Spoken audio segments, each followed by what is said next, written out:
A show of power from Argentina's trade unions, hundreds of thousands taking to the streets to protest the young government's radical economic reforms. We are very sad with the new government because barely a few days after taking office, they're implementing fierce austerity measures that hurt us and retirees. Far-right President Milei is pushing forward with a mega decree and omnibus bill. Together, they would introduce sweeping reforms that aim to deregulate the economy and could see state-run companies privatised, moves the government says are necessary after years of overspending.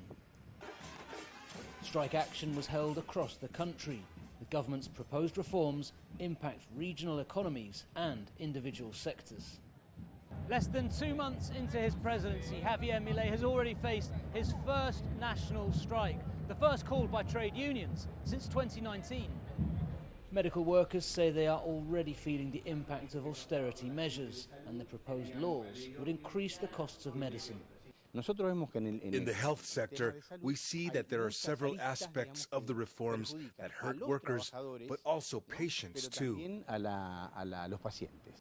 Juan Gabriel Mendez is part of a group of business owners that support the reforms. He believes the power of unions in Argentina stifles growth and says the country needs a radical change in direction. We have to try a different type of government that will bring in changes. Then we have to give it time. We have had previous economic experiences which have hurt Argentina a great deal. We have to think differently. Congress is debating the bill and the government is pushing to have the legislation approved in the lower house. Meanwhile, unions and social organisations sent a message they will resist any move to rewrite the country's social contract.